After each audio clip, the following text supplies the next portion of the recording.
Hello all students.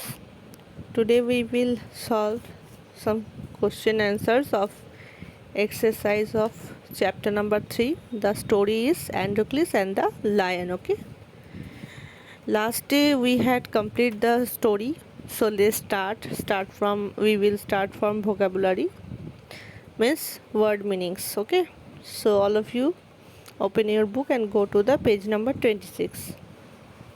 Take a pencil. We will also solve exercise questions, but first we will learn about the words. Okay, so let's start.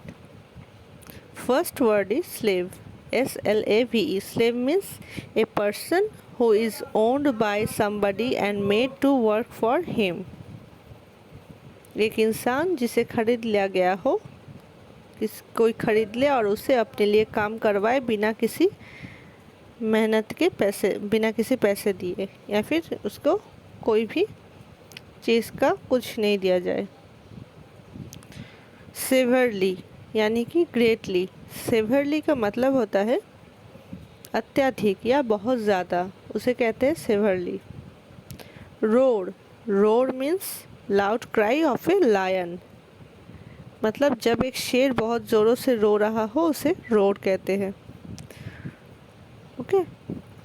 फ्रीटेंड मतलब fearful यानी scared. Fearful या फिर scared, इसका मतलब होता है बहुत ज़्यादा डरा हुआ. Groaning. Groaning means making long deep sound due to pen.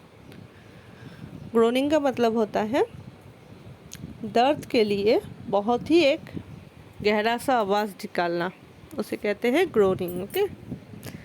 Approached. Approached का मतलब होता है केम नियर, मतलब पास आना. वाइप्ड. वाइप्ड का मतलब होता है रब्ड यानी पोंछना. ओके. वुंड. वुंड का मतलब होता है इंजरी यानी चोट. कस्टम. कस्टम का मतलब होता है प्रैक्टिस. कस्टम का बहुत सारा मीनिंग्स होता है, लेकिन इस स्टोरी में कस्टम मीन्स प्रैक्टिस मीन्स रिवाज. ओके.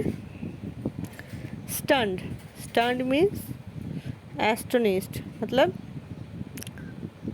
हक्का बक्का या फिर चकित हो जाना, आश्चर्य हो जाना. Okay. So we have learn about the meaning of words, and please all of you note the meanings and try to remember all the meanings. Okay, learn it and read it and remember it. So now we will solve exercise questions. यहाँ पे हमें क्या करना है? The opposites of the words are given in a jumbled form. Rearrange the letters to form the correct words. Okay. यहाँ कुछ there have some words and there have some opposite words of these words in a jumbled form, like the letters are jumbled यानी हेर फेर करके दिया गया है. You can सी.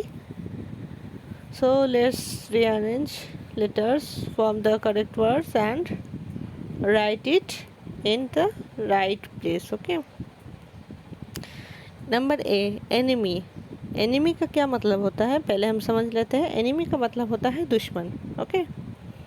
तो enemy अगर दुश्मन है तो उसका अपोजिट वर्ड यानी विपरीत शब्द क्या होगा?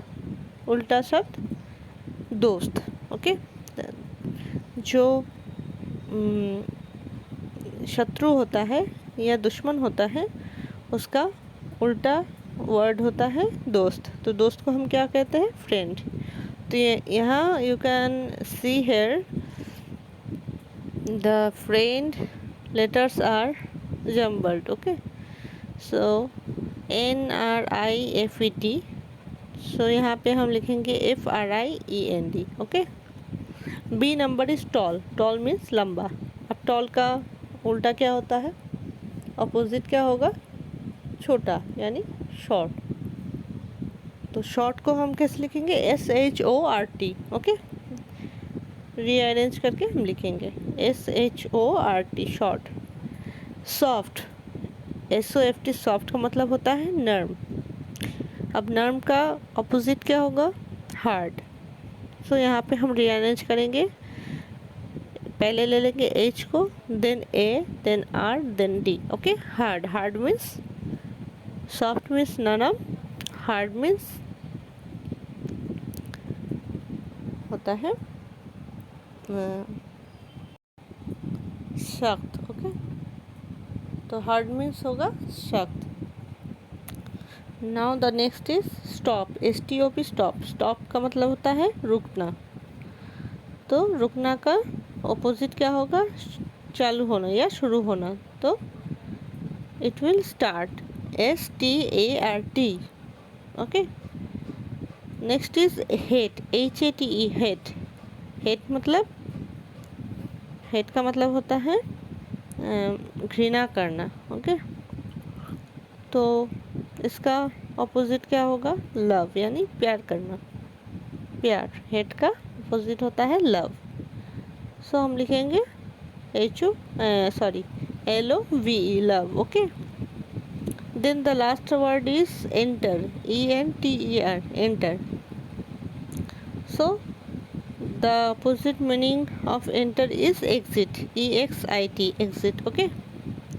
So students, these are the answers and the word meanings, okay.